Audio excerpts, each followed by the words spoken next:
Hey YouTube, this is Farabi from Faratech, and in this video I unbox and give you the first impression of Walton NX3. Now, there is a lot to like about this phone. It costs 16,490 taka, which is a great price for the features. Firstly, the box. It shows that Walton has greatly matured as a brand, and you can see that with the box. It's simple, it's strong, much like Apple's approach. But if I were to complain about one thing, it is that nowhere in the box does it mention that the phone has USB Type-C port, which for me is the most exciting feature of this phone. I'll talk more about it later. Let's have a look at the specs. Octa-core MediaTek processor, 5.5-inch 720p display, which is Super AMOLED IPS like Samsung's, 2 gigs of RAM, which means that using the device will be very enjoyable, 13 megapixel back camera and 5 megapixel front camera, which means the pictures are going to look very nice, and more than a 3000 mAh of battery, which means you can do all of those things for a long time. In the box, we can see the phone itself in gold color, which has textured look at the back. Warranty card, in-ear style headphones, which are pretty good. I'll talk more about those later. We also get a soft silicone back cover to give the phone better protection and better grip since it is so thin. It also comes with a plastic protective film for the front of the phone. And there is that huge 3150 mAh of battery, which coupled with a 720p AMOLED display should last a long time. And here is the most interesting part of the unboxing for me, the charging cable. Now that sounds silly at first, but when you learn that this phone has a USB Type-C port, which the box does not even mention, it becomes very interesting. The cable itself is nice and long. USB Type-C means faster transfer speeds, faster charging, and finally, no more hassle putting it in the dark.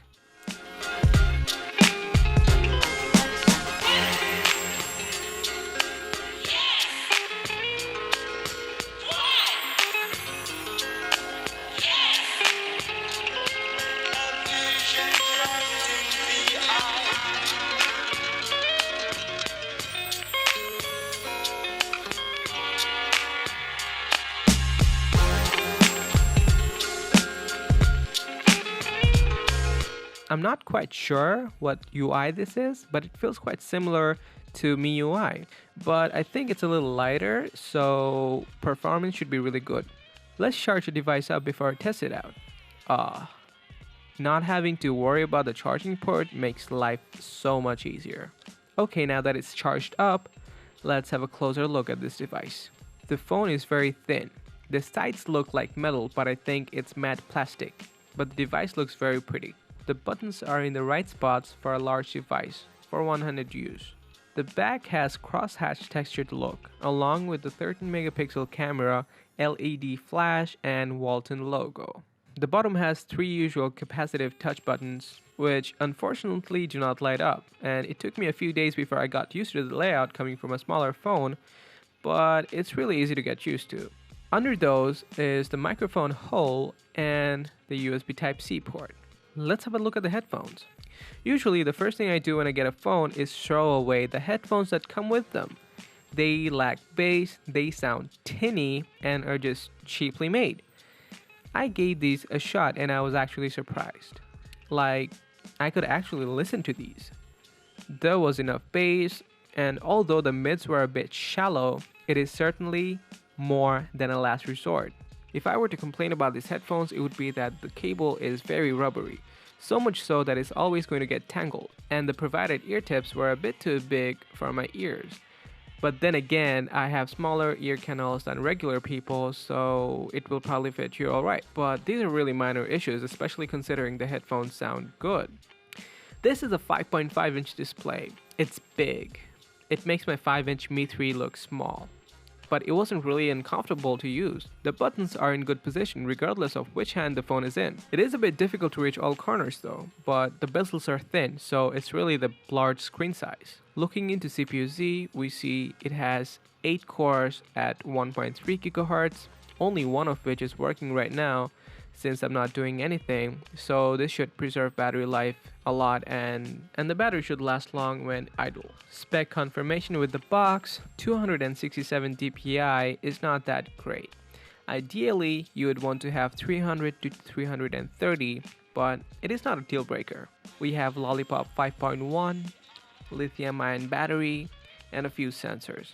The Antutu score is 34,797, which is a great score. And in Geekbench, it has a single core score of 627, which is just a little less than Samsung Galaxy S4.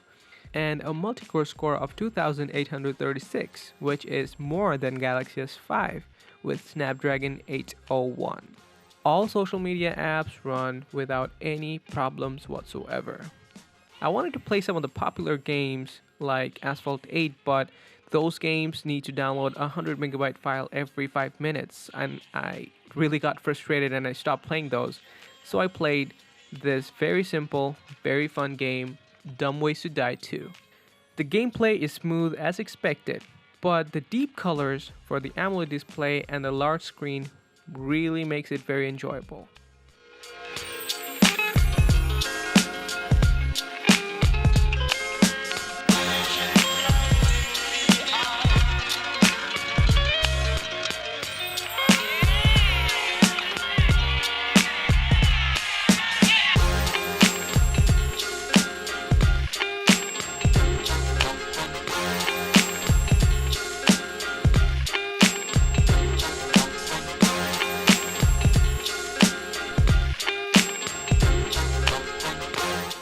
Alright guys, that's it for my unboxing, first impression, and a little gaming review. Hope you guys liked the video. Thumbs up if you did. Gaming review, camera review, and full in-depth review coming very soon, so subscribe to Faratech for those. And if you have any questions or anything you want me to talk about or show in the review video, write it down below in the comment section, and I'll see you guys in the next video.